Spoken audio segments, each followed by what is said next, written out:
Wow জাকরি ভাজা, কই গিয়ে দেখি তো একটু টেস্ট করে। কি সুন্দর খেতে। এ বাবা, সব তো খেয়ে ফেললাম, কি করব? এই রে, মা তো এদিকেই আসছে, দেখি একটা ভেলকি দেখাতে হবে আমাকে। লা লা লা লা লা। হ্যাঁ, এটা কি দেখছি রে বাবা? ভূত নাকি? পালাই দেখি এখান থেকে। ভূত ভূত ভূত। হ্যাঁ, গাছের গুড়িটাকে আমাকে চুরি করতে হবে, দেখি চুপি চুপি যাই।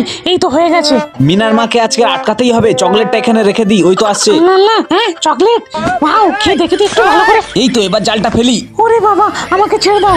এটা আমার চকলেট, ছাড় বলছি। কই দে। এই নাও ধরো। এত ছোট, বড়টা দে। পারবো না আমি। চিটিংবাজ মেয়ে কোথাকার একটা। দাঁড়া, তোর মার কাছে গিয়ে বলছি। আমাকে ধরেছো কেন? আমি ধরতে চাইনি, তোমাকে মিনা ধরতে বলেছিল। মিনা? ওকে আমি মেরেই ফেলবো। ক্ষমা করে দাও আমাকে। মা আসার আগে ছালগুলো ছাড়িয়ে ফেলি। এই তো হয়ে গেছে। বৌমা, আমাকে ক্ষমা করে দাও, তোমার মেয়ের কথা শুনে আমি এরকম করেছি। হ্যাঁ, বুড়ো কোথাকার, আমাকে ধরবে? মা আসার আগে আমাকে ছালগুলোতে ভালো করে চাটনিটা লাগিয়ে নিতে হবে।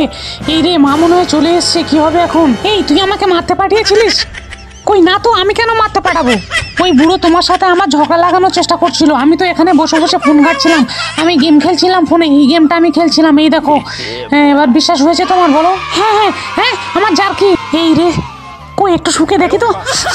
হ্যাঁ, এটা ক্ষীরের গাছের ছালের মতো গন্ধ লাগছে কেন? কি রে, কি ব্যাপার? মা, আমি তোমার জার্কি খেয়ে ফেলেছি। আমি জানতাম তুই খেয়ে ফেলেছিস, আর বুড়োকে আমাকে দিয়ে মারতে পাঠিয়েছিলিস, এটাও জানি আমি। সরি মা।